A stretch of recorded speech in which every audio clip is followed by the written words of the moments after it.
Hello there lovely people, Jen here for another video. Welcome back to my channel. Today I'm going to be making a skirt to wear to my son's birthday. He's 25, can you believe it? And just typical of me, it's always last minute, so I need it for tomorrow morning. So I always start off by grabbing myself a coffee and flicking through my Lutterloh patterns to find something that's on trend, something that's pretty easy to make and will suit the fabrics that I have in my ample stash of fabrics. It's not that difficult because there's lots to choose from in the Lutterloh patterns. And I actually found this one quite quickly. It's got a centre front split and it's also got a grown on waist, which will make it easier in construction, and I should be able to do it in relatively short period of time. This pattern is pattern number 97 from my new Lutterloh kit. The pattern was produced in 2017 and you can always work out when the patterns were made because on the back of every pattern they have a copyright label, and it does have in Roman numerals the year it was constructed. So if you can understand Roman numerals, you can work out when the patterns were designed, and that's always helpful if you're trying to describe to somebody what pattern you're looking for, or if you want some advice on a particular pattern. So I'm just going to need my hip measurement for this pattern, and as you can see I put a little coaster underneath the pattern just so it allows me to sink my pin in and the pin stay quite firm. So I've put that between paper and the pattern itself, and I just blue tack it down and I set about plotting the pattern. Be sure to line the side of the ruler with the line that's jettisoning out from the measurement that you want to take, and also only plot your felt tip dot on the right hand side of the tape measure. When all the points are plotted, I will join them up with a pencil line. So I use the blue felt tip pen to make the dots, and I use a pencil line to join them all together. A combination of the curved and the straight rulers. I try and get 3 of the felt tip dots to join up. If that's not possible, then just join 2 together. You just want to get the smoothest curve when you're plotting out your patterns.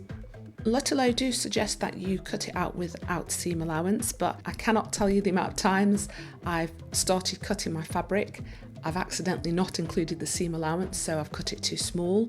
So I actually plot that on my paper and cut out the pattern with seam allowance.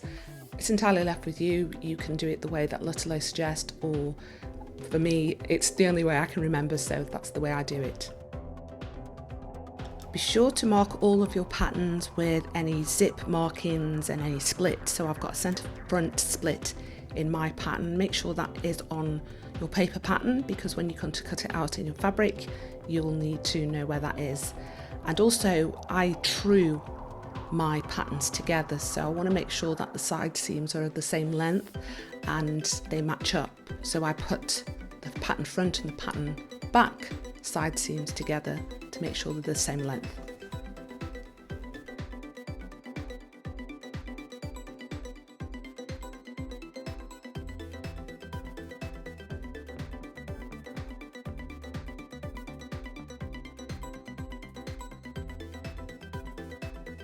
Next, I trace around the top of the skirt to make my facings.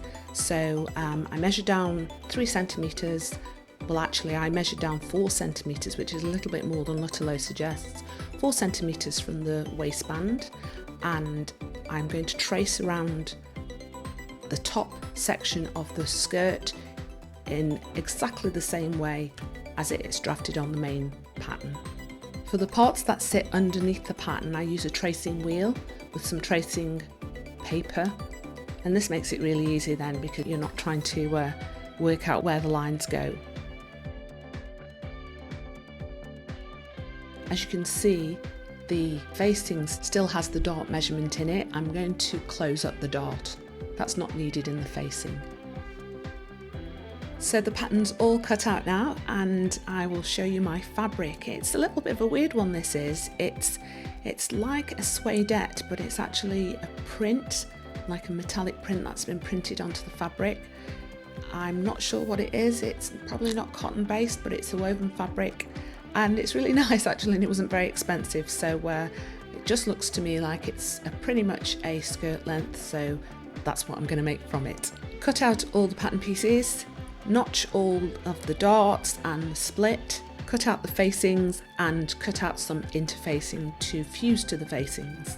Next, I overlock all of the side seams and the hem seams. I don't bother with the waistband because I know that's going to be covered by the facing. Then on my trusty Singer 185,000, I stitch down the darts and stitch below where the zip's going to be installed. I press the seam open where my zip's going to go and pin it in. Switch it over to a zipper foot and then stitch in my zip. Decided I was going to do a top stitch on the split as well, just to give it a little bit more detail. And then I move on to the final seams, stitching them top to bottom. And because I trued my pattern, I know that they're all going to be the same length. I stitched the facings together, so that's 2 fronts and 2 backs, and I attach those at the side seams and at the centre front. And then I can go ahead and attach that to the top of the skirt.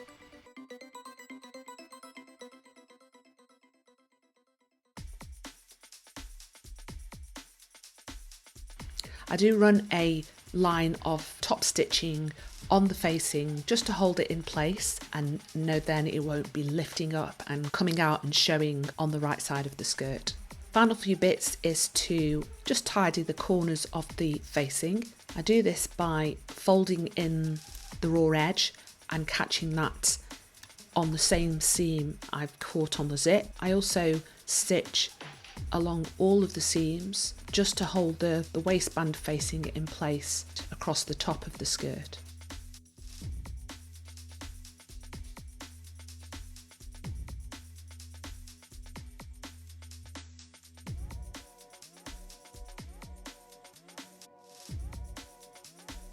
The final thing to do is to put a hem on. Now, if I had lots of time, I would do it by hand, but I have a great little machine. I went through a phase of buying unusual machines that I saw for sale, and this came along. It's just a blind hemmer. It's a dream to use actually. You can set how far you want the stitches to be apart, how deep you want your needle to go into the stitch, so obviously it doesn't show on the right side, and you can get a blind hem done in minutes.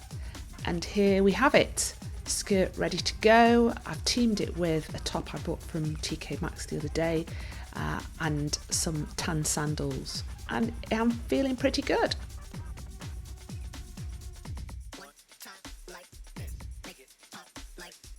And because everything went so well putting this skirt together, I've created a step-by-step tutorial for you to download for free from my website. Simply go to mystylishsoul.co.uk.